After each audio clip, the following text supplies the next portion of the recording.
Sí, bueno, yo vengo de una familia trabajadora, normal y corriente, sin antecedentes políticos destacables.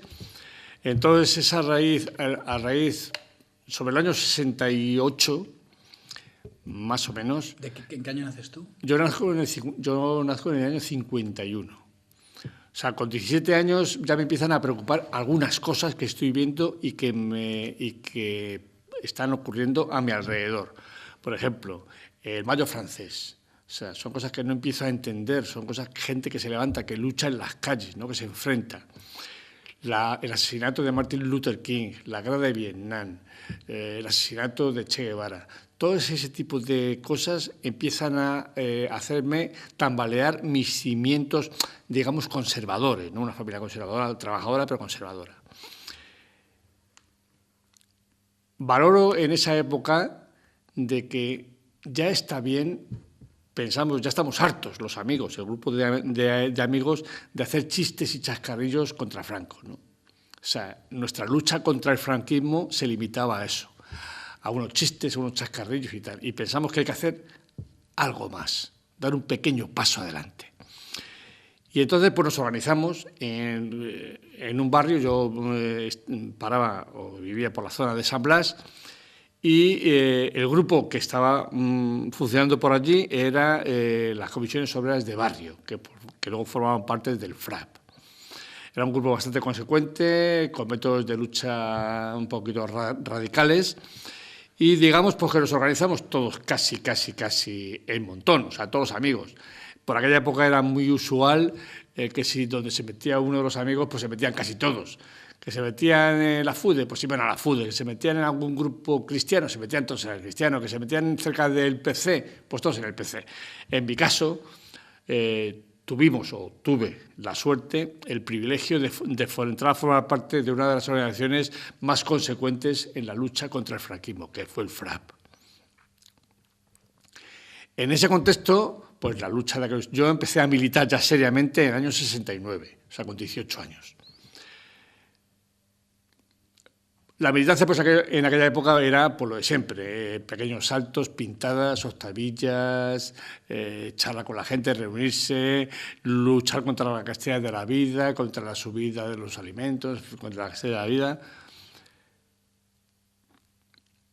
Luego también hay un punto de inflexión en mi militancia, que es cuando me propone el partido, el PCMR, que formaba parte del FRAP, de que cree que me haga cargo de la creación de una imprenta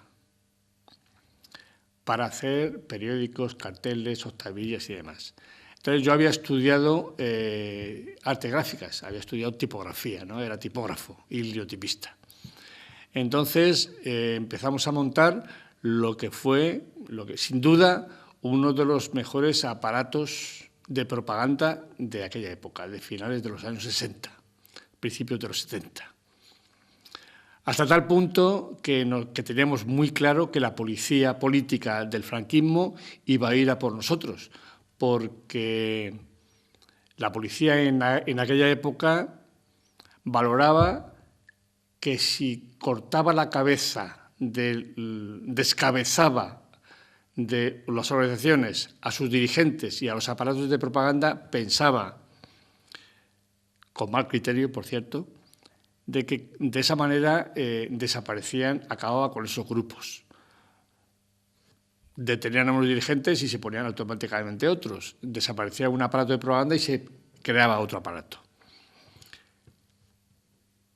Tal fue la calidad y la repercusión de lo que hacíamos en la imprenta. O sea, hicimos algún pequeño libro, hicimos carteles, hicimos octavillas, hicimos el órgano de expresión del partido, que era el Vanguardia Obrera, que efectivamente a los pocos meses, menos de un año, la policía nos detuvo, ¿no? Tuvimos el dudoso privilegio de ser detenidos por Roberto Conesa, ¿no? El jefe de la Brigada Político-Social, ¿no? Y yo además tuve también el dudoso privilegio de ser interrogado por Saturnino Yagüe, ¿no? Uno de los jefes de la brigada criminal, ¿no? De la DGS.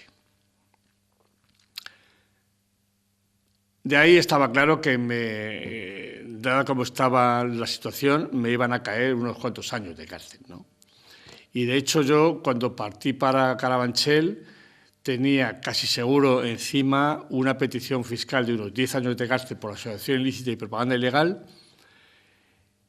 Y ahí es cuando surge otro, digamos, otro revulsivo, ¿no? Que no es usual en los compañeros que han compartido conmigo militancia y cárcel. Yo, cuando el 26 de octubre del 72 entré en Carabanchel, ocurrió algo curioso. Nada más atravesé la primera de las cancelas, me propuse estar muy atento a lo que iba a ocurrir los siguientes años dentro de la cárcel para recordar y nunca olvidar lo que el franquismo hacía con la gente que luchaba por una sociedad mejor, distinta y más justa.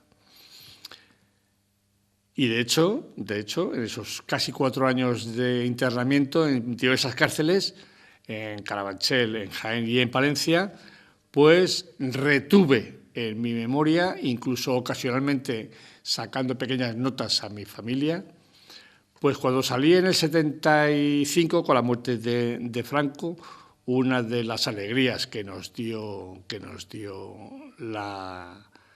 estar entre rejas, ¿no? La muerte de Franco, que por cierto quiero hacer un comentario. Reconozco, no lo suelo decir mucho, ¿no? Porque parece que no viene muy a cuento, ¿no? Cuando murió Franco me sentí un poquito frustrado, porque yo siempre había pensado que de la cárcel me iban a sacar las masas populares, ¿no? Como había pasado en Portugal o en otros países, ¿no? Y resulta que no, que el mismo régimen que me encarceló me abrió las puertas de la cárcel, ¿no? Con el indulto que dieron a finales del 75, en diciembre del 75, ¿no? Bueno, fue una pequeña frustración moral, no pasó nada, porque el hecho es que estaba en libertad. Entonces, todos esos recuerdos, todos esos datos que atesoré en esos 4 años, posteriormente, muchos años después, cuando la cárcel de Carabanchel iba a ser derribada, los plasmé en un libro, en el libro de Propaganda Ilegal, que es uno de los referentes de la última etapa de lo que se llamó, los ha dado en llamar, el tardofranquismo, ¿no? Yo, de hecho, fui uno de los pocos que cerró las cárceles franquistas, aunque luego entraron algunos otros presos, pero digamos que casi oficialmente los presos del franquismo se acababan con nuestra generación, ¿no? No hablamos de los presos de cuando la guerra civil, hablamos de la última etapa, ¿no? Y bueno, de ahí fue ya todo corrido, centrarnos en las luchas por la amnistía hasta el 77. O sea, yo fui uno de los que pensó que había que seguir luchando hasta que los compañeros que estaban presos que saliesen a la calle, ¿no? Y eso se materializó en el 77 con la ley de amnistía. Una ley de amnistía que enmascaraba una ley de punto final para los torturadores y asesinos del régimen. Algo importante.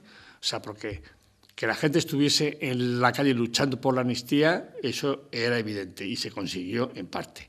Pero el régimen, el régimen postfranquista, aprovechó esa coyuntura y dice, ya que tengo que liberar a unos cuantos presos del franquismo, voy a aprovechar para blindar a mis funcionarios. Y de hecho hay un punto en la ley de amnistía que blinda totalmente los excesos de los funcionarios franquistas.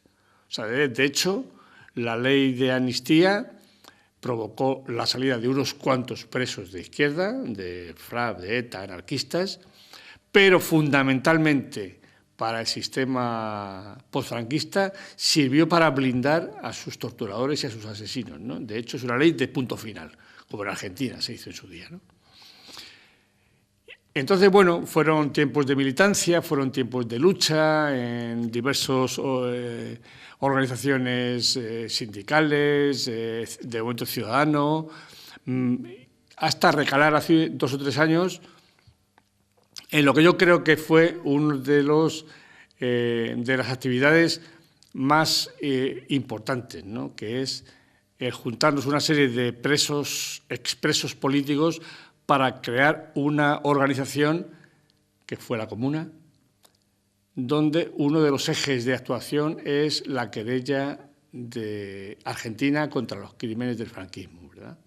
O sea, lamentablemente en este país no se dieron las condiciones para pedir justicia por aquello que hicieron y nos tuvimos que ir a otro país, en este caso Argentina, que nos acogió y nos dio lugar a que pudiésemos plantear esta querella argentina, donde ya hay encausados 8 antiguos ministros o funcionarios del régimen, ¿no? Como puede ser Utrera Molina, Martín Villa, Vil el Niño, o sea.